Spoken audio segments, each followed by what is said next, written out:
विद्यार्थी मित्र हो नमस्कार. आजच्या व्हिडिओमध्ये इयत्ता 9वी गणित भाग 2 द्वितीय सत्रासाठीची प्रश्नपत्रिका आपण सोडवित आहोत. द्वितीय सत्राच्या अभ्यासक्रमावर आधारित ही प्रश्नपत्रिका आहे. आपल्याला अंतिम परीक्षेला जी प्रश्नपत्रिका असणार आहे याचा अभ्यासक्रमावरती असणार आहे, स्वरूप तेच असणार आहे. म्हणून या ठिकाणी यातील प्रश्न सरावाच्या दृष्टीने अत्यंत महत्त्वाचे आहेत. या ठिकाणी प्रश्न पहिला अ, खालील बहुपर्यायी प्रश्नाच्या दिलेल्या उत्तरापैकी योग्य पर्यायाचे वर्णाक्षर लिहा.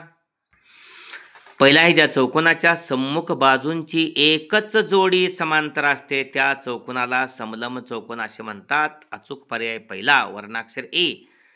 या ठिकाणी एकच जोडी समांतर असते, दुसरी जोडी असमांतर असते, त्याला आपण त्या चौकोनाला समलंब चौकोन म्हणतोय. दुसरा, 3.5 सेमी त्रिज्या असणाऱ्या वर्तुळात जास्तीत जास्त किती लांबीची जीवा असू शकते?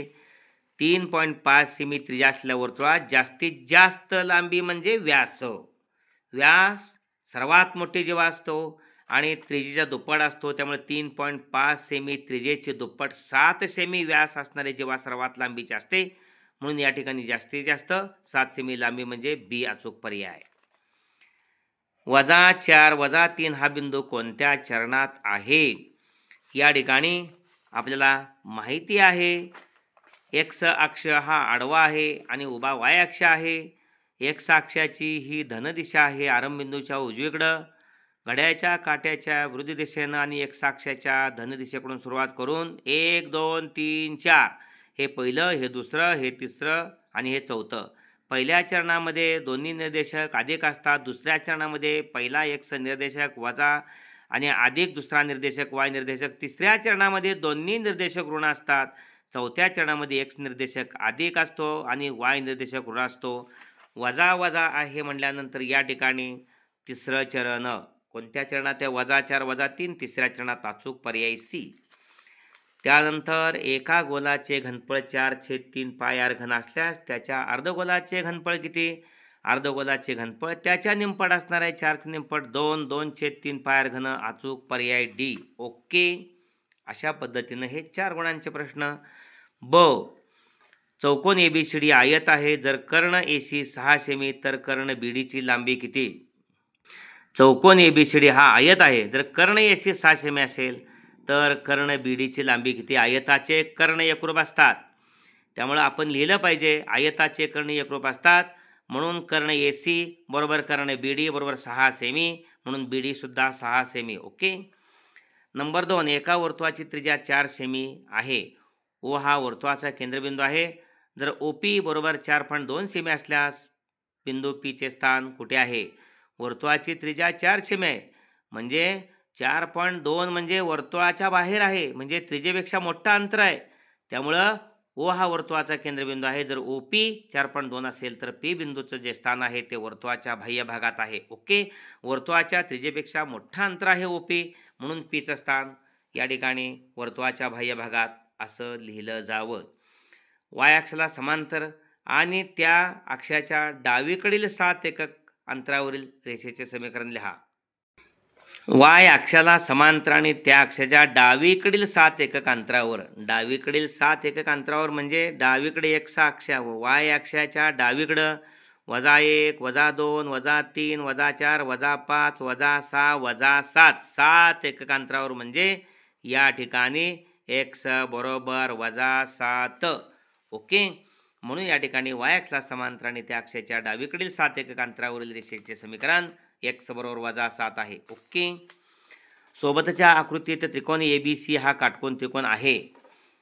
या ठिकाणी साइन सी म्हणजे समोरील भुजा भागिले कर्ण, सीच्या समोरील एबी भागिले कर्ण एसी, साइन सी बरोबर एबी भागिले एसी. ओके, टॅन सी समोरील भुजा एबी भागिले लगतची भुजा बीसी, एबी भागिले बीसी.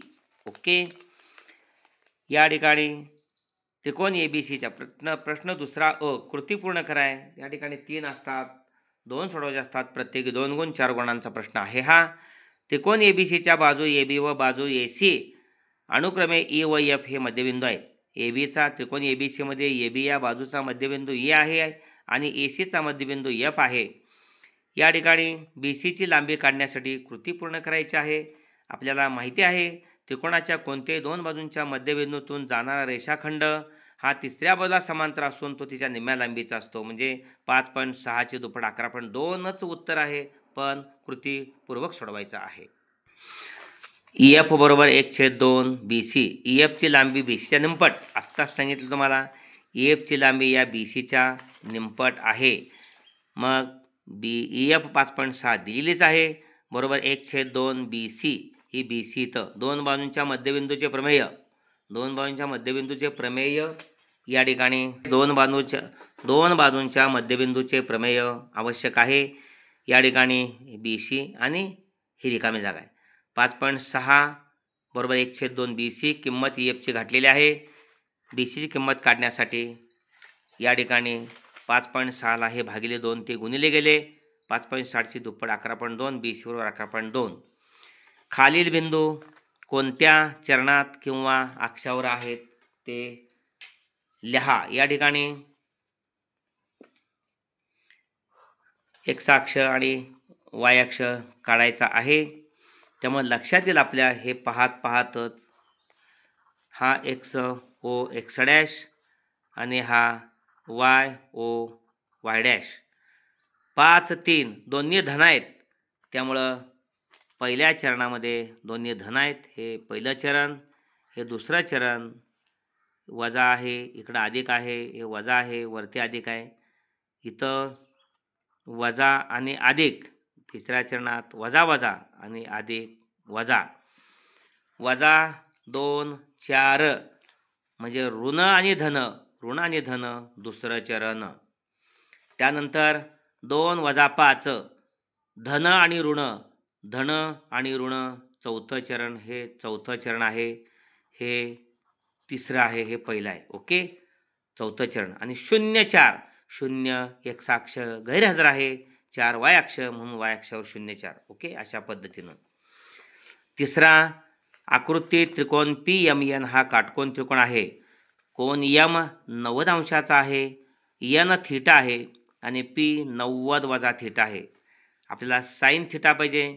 साइन थीटा समोरील भुजा PM भागिले कर्ण PN, PM भागिले PM रिकामी जागा. कॉस थीटा लगतची भुजा भागिले कर्ण NM भागिले कर्ण PM. ओके, त्यानंतर साइन 90 - थीटा. इथं 90 - थीटा आहे, याचा साइन घ्यायचा आहे. साइन 90 - थीटा समोरील भुजा MN भागिले कर्ण PN, NM भागिले PN. आणि कॉस 90 - थीटा लगतची भुजा PM भागिले कर्ण PM रिकामी जागा आहे. ओके, अशा पद्धतीनं. त्यानंतर पुढचा प्रश्न आहे B. एकूण 5 दिले आहेत, 4 सोडवायचे असतात. प्रत्येकी 2 गुण आहेत. 8 गुणांचा प्रश्न आहे. 6 सेमी पहिला आहे. 6 सेमी बाजू असलेल्या घनाचे घनफळ किती?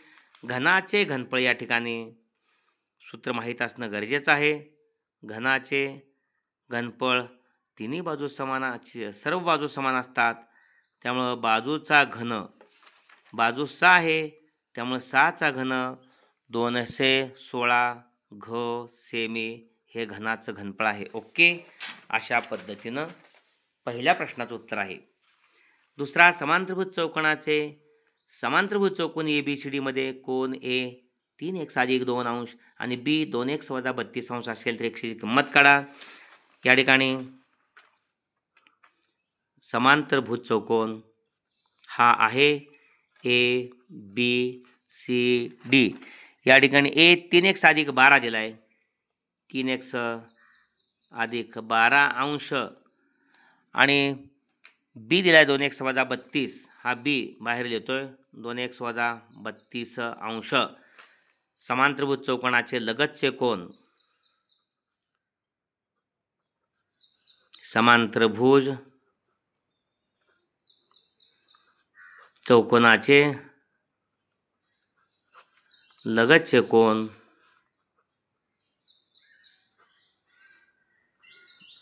पूरक असतात.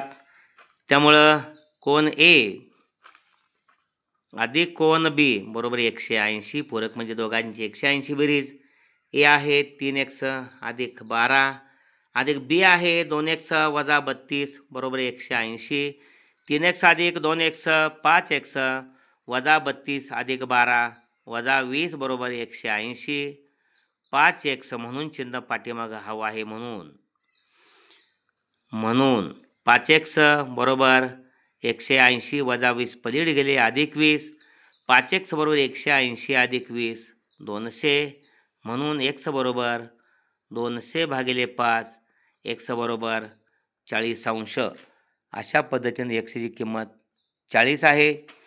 त्यानंतर एका वर्तुळाची त्रिज्या 5 सेमी आहे. तिसरा, त्या वर्तुळाच्या एका जीवेची लांबी 8 सेमी असेल तर त्या जीवेचे वर्तुळ केंद्रापासूनचे अंतर काढा. या ठिकाणी तिसरा प्रश्न आहे, एका वर्तुळाची त्रिज्या 5 सेमी आहे. त्या वर्तुळाच्या एका जीवेची लांबी 8 सेमी असेल तर जीवेचे वर्तुळ केंद्रापासूनचे अंतर काढा. या ठिकाणी वर्तुळ केंद्र O आहे. जीवा AB 8 सेमी लांबीचे आहे. OM हा जीवा ABवर टाकलेला लंब आहे, तो जीवेस दुभागतो. म्हणजे OM, AM आणि MB ABच्या निमपट होतात, म्हणजे AM 4 होणार. त्रिकोण OMA या काटकोन त्रिकोणात पायथागोरसचं प्रमेय आपण वापरलं तर 5चा वर्ग 25 या कर्णाच्या वर्गातनं AM या एकाबाजूचा वर्ग वजा करायचा. 4चा वर्ग 16, 25 मधून 16 गेले 9 उरले. 9च वर्गमूळ 3 म्हणजे OM 3 आहे. वर्तुळ केंद्रापासून ती जीवा 3 सेमी अंतरावर आहे. या ठिकाणी वर्तुळ केंद्रातून जीवेवर टाकलेला जीवे दुभागतो. म्हणून या ठिकाणी त्रिकोण OMA या काटकोन त्रिकोणात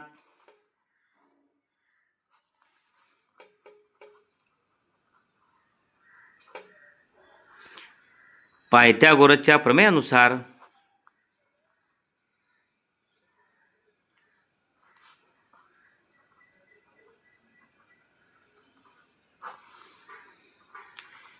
OA वर्ग बरोबर OM वर्ग अधिक OM वर्ग, परंतु OM बरोबर AB भागिले 2 8 भागिले 2 बरोबर 4 सेमी. ओके. आणि म्हणून OA या ठिकाणी त्रिज्या 5 आहे. 5चा वर्ग बरोबर 4चा वर्ग अधिक या ठिकाणी OM वर्ग 5चा वर्ग 25 बरोबर 4चा वर्ग 16 अधिक OM वर्ग, म्हणून 25 16 मागे घेतले वजा 16 बरोबर OM वर्ग.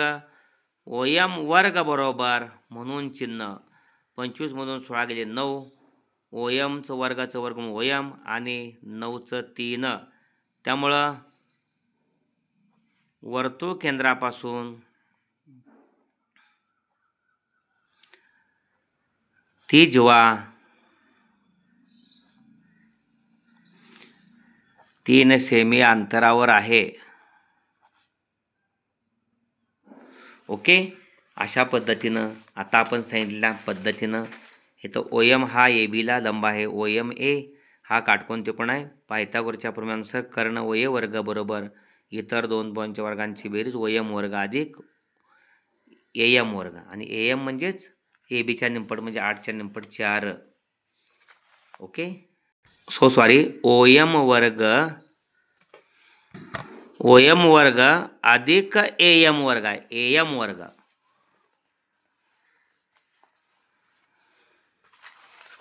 OM वर्ग अधिक AM वर्ग, चुकून OM डबल झालं, त्यामुळं या ठिकाणी AM आपल्याला पाहिजे. AM ही ABच्या निमपट आहे 4 सेमी, आणि म्हणून या ठिकाणी हे बरोबर आहे. 5चा वर्ग बरोबर 4चा वर्ग अधिक OM वर्ग 16 वजा 25 वजा 16 हे बरोबर आहे. OM बरोबर 3. वर्तुळ केंद्रापासून ती जीवा 3 सेमी अंतरावर आहे. इथं AM वर्गाची किंमत 4 वर्ग आणि हा OM वर्ग येत आहे. चौथा प्रश्न आहे, किंमत काढा cos 56 छेद sin 34. किंमत काढा cos 56 छेद sin 34. या ठिकाणी आपल्याला हा गुणधर्म माहीत असणं गरजेचं आहे. 56 आणि 34 90 म्हणजे लघु कोनाचे कोसाइन गुणोत्तर त्याच्या कोटी कोनाच्या साइन गुणोत्तराबरोबर असते. म्हणजे कॉस थीटा बरोबर साइन 90 वजा थीटा. कॉस थीटा म्हणजे कॉस 56 बरोबर साइन 90 वजा 56. कॉस 56 बरोबर साइन 34. म्हणून साइन 34 बद्दल या ठिकाणी आपण कॉस 56 आणि कॉस 56 ऐवजी साइन 34 लिहायचं. कॉस 56 म्हणून साइन 34. इथं कॉस 56 अंश म्हणजे साइन 34 अंश भागिले साइन 34 अंश. तसंच त्याच संख्येनं त्याच संख्येला भागल्यानंतर ह्या कॉस 56 बद्दल साइन 34 आणि साइन 34 तसंच आहे. ओके. त्यामुळे त्याच संख्येला त्याच संख्येनं भागल्यानंतर भागाकार 1 येतो. म्हणून कॉस 56 भागिले साइन 34 अंश बरोबर 1. त्यातला 5वा आहे प्रश्न, दुसऱ्यातल्या बीतला 5वा. एका शंकूच्या तळाची त्रिज्या 12 सेमी व तिरकस उंची 20 सेमी आहे, तर शंकूचे वक्रपृष्ठबळ काढा. पायची किंमत 3.14 घ्या. शंकूचे वक्रपृष्ठबळ सूत्र आहे पाय आर एल. पायची किंमत 3.14 आणि गुणिले आर 12 आहे आणि तिरकस उंची या ठिकाणी 20 आहे. म्हणून या ठिकाणी 12 दुनी 24 3.14 गुणिले या ठिकाणी 12 दुनी 24 240. 24 न गुणिया 24 चौक 96. 24 चौक 96 ला 6 चले 9. 24 एके 24 9 33 ला 3 हाचले 3. 24 त्रिकोण 72 आणि 3 75. हे 0 75,360. मग दशांशचिन्ह सुटे दशक शतकाच्या ठिकाणी 1 2 तिसऱ्या ठिकाणी. त्यामुळं शंकूचे वक्रपृष्ठफळ 753.64 सेमी. ओके. अशा पद्धतीनं या ठिकाणी या प्रश्नपत्रिकेतील उर्वरित प्रश्न आपण लगेचच पुढील व्हिडिओमध्ये घेणार आहोत. या ठिकाणी हा व्हिडिओ आपण जरूर लाईक करा. सर्व आपल्या विद्यार्थी मित्रांना शेअर करा. अद्यापही भोसले सर जाकले चॅनल सबस्क्राईब केलं नसेल तर सबस्क्राईब करा. बेल आयकॉन द्या, म्हणजे आपणास आवश्यक असलेले सर्व व्हिडिओ एकासमोर एक येतील. अतिशय परिश्रमपूर्वक जवळजवळ 5000 पर्यंत व्हिडिओंची संख्या झालेली आहे. आपल्याच विद्यार्थ्यांची ग्रामीण भागातल्या गुणवत्ता वाढावी म्हणून अतिशय सोप्या भाषेमध्ये सर्व प्रश्नांचं सोल्युशन देण्याचा मी प्रयत्न केलेला आहे. कमेंट बॉक्समध्ये आपण कमेंट्स देऊन या ठिकाणी मला प्रोत्साहित करावं. पुढील कामासाठी या ठिकाणी साहजिकच एक नवीन ऊर्जा आपल्याकडून मिळणार आहे. धन्यवाद मित्रांनो.